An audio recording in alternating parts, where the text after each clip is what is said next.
Gua record ya. Oke, baik. Assalamualaikum warahmatullahi wabarakatuh.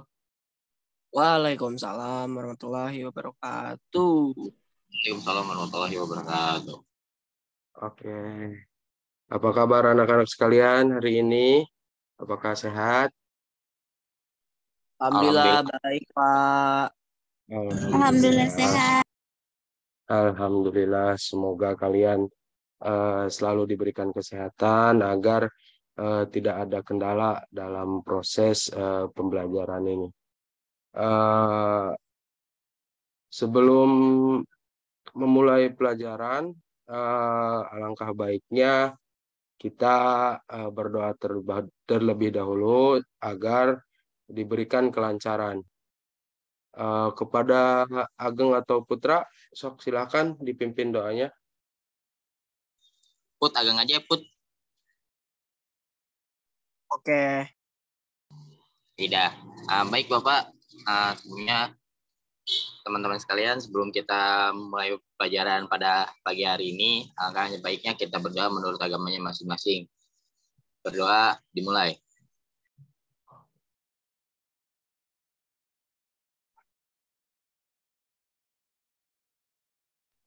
Berdoa selesai. Alhamdulillah, semoga pembelajaran kita di hari ini diberikan kelancaran ya.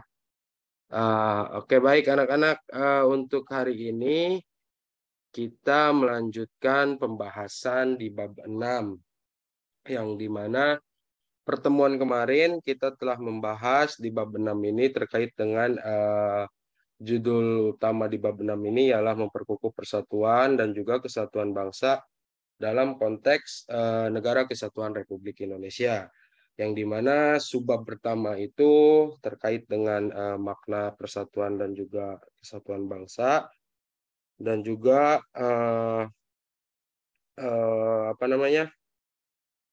di subbab B itu terkait dengan kehidupan bernegara dalam konsep Negara Kesatuan Republik Indonesia. Nah, hari ini kita akan meneruskan materi ataupun pembelajaran di bab 6 ini terkait dengan faktor pendorong dan juga penghambat persatuan dan juga kesatuan bangsa. Sebelumnya, apakah ada yang tahu apa itu persatuan ataupun pengertian dari kesatuan itu sendiri? Sok, coba ada yang mau jawab terkait dengan apa itu persatuan?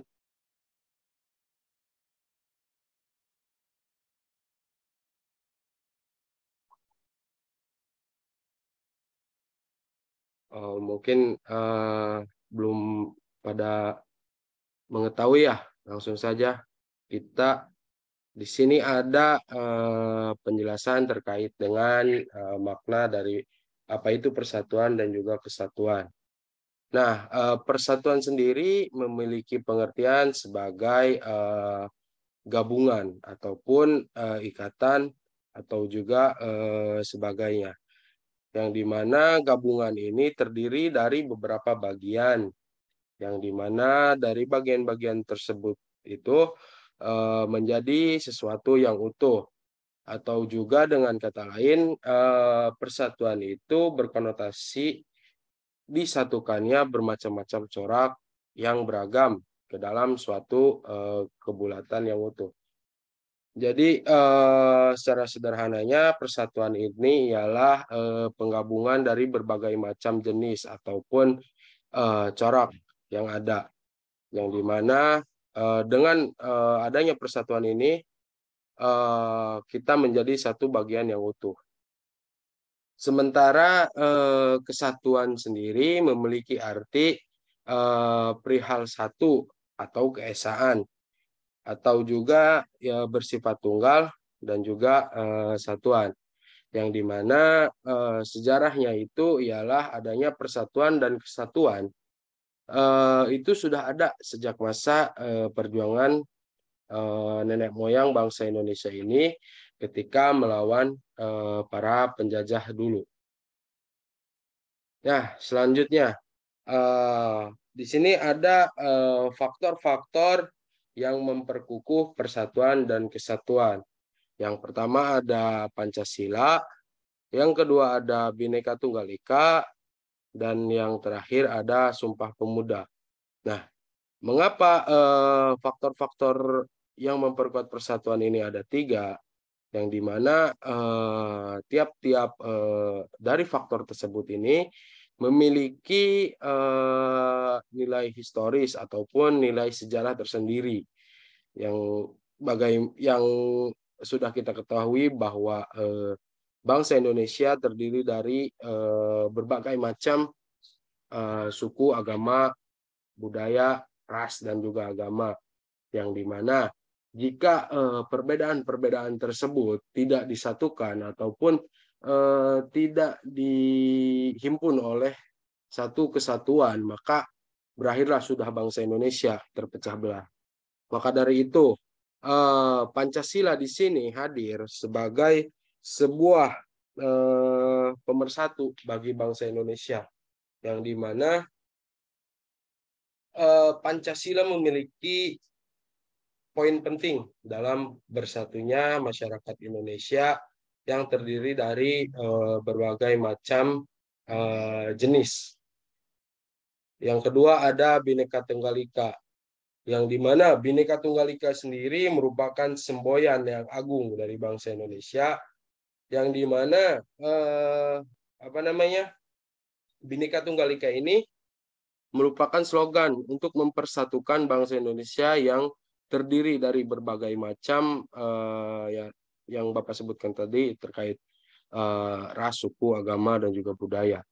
Nah, melalui Bhinneka Tunggal Ika ini, masyarakat Indonesia memiliki satu tujuan yang sama meskipun berasal dari latar belakang yang berbeda-beda.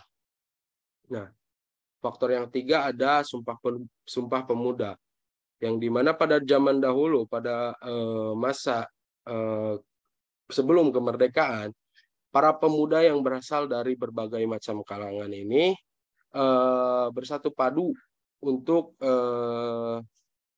memerdekakan kemerdekaan Indonesia melalui Sumpah Pemuda yang diucapkan pada tanggal 28 Oktober 1928 ini. Yang dimana Sumpah Pemuda ini menjadi pemacu dari persatuan bangsa Indonesia. Oke, slide selanjutnya yaitu terkait dengan faktor penghambat persatuan dan juga kesatuan bangsa Indonesia. Nah, persatuan dan kesatuan bangsa ini merupakan syarat mutlak untuk memperoleh kemajuan bangsa. Namun, dalam kenyataannya, kita sering melihat berbagai macam peristiwa yang mencerminkan gejala dari perpecahan bangsa seperti kerusuhan antar pendukung klub sepak bola, semisal tim sepak bola asal Jakarta dan juga asal Bandung, yang dimana saking fanatisnya mereka terhadap klub sepak bola kebanggaannya, mereka itu sampai gila banget lah istilahnya, sampai nggak mau nih timnya itu kalah ataupun diolok-olok ataupun semacamnya oleh supporter lawan. Nah, ini merupakan sebuah fenomena dari faktor penghambat persatuan dan juga kesatuan, yang dimana kericuhan ataupun kerusuhan yang diwarnai dengan aksi kekerasan itu dapat menyebabkan perpecahan yang nantinya akan memecah belah bangsa Indonesia. Nah, faktor dari penghambat persatuan dan kesatuan ini antara lain ialah kebinekaan. Nah, kenapa kebinekaan ini termasuk ke dalam faktor penghambat persatuan dan kesatuan bangsa? Jawabannya simpel, karena dari kondisi apa namanya dari kondisi yang bermacam-macam suku, agama, dan juga budaya ini dapat menjadi penghambat persatuan dan kesatuan bangsa apabila tidak diiringi dengan sikap saling menghargai, sikap toleransi, menghormati, dan lain sebagainya yang telah menjadi karakter masyarakat Indonesia itu sendiri. Nah, keberagaman tersebut dapat mengakibatkan munculnya perbedaan pendapat yang memicu perpecahan itu sendiri. Yang kedua ada geografis, yang dimana wilayah Indonesia sendiri terdiri dari pulau-pulau dan juga kepulauan, yang dimana setiap daerah ataupun kepulauan ini memiliki karakteristik ataupun sikap-sikap sifat-sifat yang berbeda antara satu dengan yang lainnya. Nah, kondisi ini juga dapat memperlemah ataupun memperkeruh dari persatuan dan juga kesatuan bangsa apabila ketimpangan dan juga ketidakmerataan pembangunan ini terjadi di berbagai macam sektor, seperti pembangunan yang dilakukan di Pulau Jawa, semisalkan di ibu kota negara Indonesia, itu agaknya kurang merata dengan pembangunan yang dilakukan di wilayah seperti mohon maaf sebelumnya Papua, yang dimana bila di daerah ibu kota khususnya itu sarana dan juga prasarana umum itu sudah baiklah istilahnya, mulai dari jalan dan lain sebagainya. Sedangkan bila kita lihat di daerah Papua sana, akses jalan itu mungkin hanya sebagian besar lah yang memiliki akses jalan yang bagus. Nah, dari ketimpangan-ketimpangan ini rasanya dapat memicu terjadinya perpecahan antara bangsa Indonesia. Oke, next. Nah, yang ketiga itu ada etnosentris. Yang dimana etnosentris ini merupakan sikap yang menonjolkan atau melebih-lebihkan pengaruh budaya asing. Mohon maaf. Atau sikap yang menonjol atau melebih-lebihkan budayanya sendiri daripada dan juga menganggap rendah budaya daerah lain. Jadi seperti semisal saya berasal dari suku Sunda, saya terlalu melebih-lebihkan terkait dengan budaya Sunda itu sendiri, semisalkan punya angklung dan lain sebagainya. Tapi saya lupa bahwa Indonesia itu sendiri memiliki berbagai macam suku dan juga budaya yang sudah jelas tiap-tiap daerah mempunyai budaya karakternya masing-masing. Tapi saya kekeh nih terlalu membangga-banggakan budaya daerah saya sendiri. Nah, ini bisa menjadi faktor dari penghambat persatuan dan juga kesatuan dari bangsa Indonesia itu sendiri. Bapak harap kalian di sini walaupun berasal dari suku ataupun daerah yang berbeda, kalian harus bisa menghargai perbedaan-perbedaan yang ada di antara kalian agar kehidupan berbangsa dan juga bernegara kita ini dapat berjalan dengan baik dan juga dengan lancar tanpa adanya konflik yang terjadi. Lanjut di poin keempat ada melemahnya nilai budaya bangsa. Nah, nilai-nilai budaya bangsa ini dapat melemah, yang dimana terjadinya pelemahan ini diakibatkan oleh pengaruh budaya asing yang tidak sesuai dengan kepribadian bangsa. Semisal budaya-budaya kebaratan yang untuk saat ini di era globalisasi yang semakin kencang, baiknya kita sebagai generasi muda dapat memilih ataupun menyortir budaya-budaya mana nih yang cocok dengan kepribadian bangsa. Kita tidak bisa tidak bisa selalu menerapkan budaya-budaya asing yang sifatnya tidak sesuai dengan norma yang berlaku ataupun tidak sesuai dengan kepribadian bangsa itu sendiri. Yang dimana output dari tidak menyortirnya ataupun tidak dipilihnya secara baik terkait dengan nilai-nilai yang datang dari luar ini akan melemahkan nilai-nilai dari yang ada di negara ini.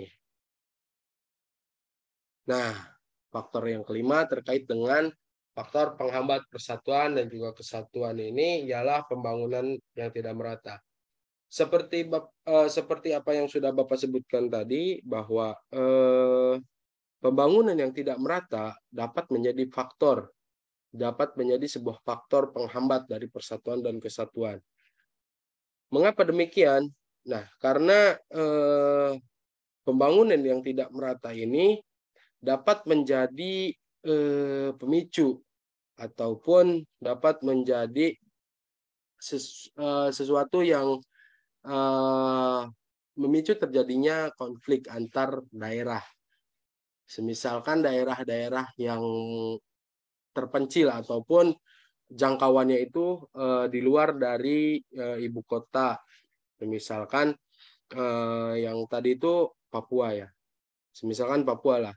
Pembangunan di Pulau Jawa itu jika kita lihat pembangunannya istilahnya sudah mulai merata, mulai dari daerah ibu kota maupun daerah di sekeliling ibu kota itu sendiri. Nah, sedangkan daerah-daerah yang jauh jaraknya dari ibu kota itu tidak mendapatkan pembangunan yang semestinya. Jadi dari ketidakmerataan pembangunan ini dapat menyebabkan rasa tidak diperhatikan, rasa dianaktirikan oleh negara itu sendiri karena melihat pembangunan yang dilakukan oleh negara itu hanya terfokus di daerah-daerah yang istilahnya sudah memiliki sarana dan juga prasarana yang baik seperti akses jalan. Semisal jika kita lihat di gambar sebelah kiri ini akses jalan sudah bagus semua, yang dimana di sisi kiri dan juga kanan jalan terdapat gedung-gedung yang menjulang tinggi. Namun berbanding terbalik dengan gambar yang ada di sebelah kanan ini, yang dimana jalan saja belum ada perbaikan, yang dimana jalannya itu masih tanah, yang dimana juga ketika musim penghujan ataupun musim kemarau hanya ada dua pilihan.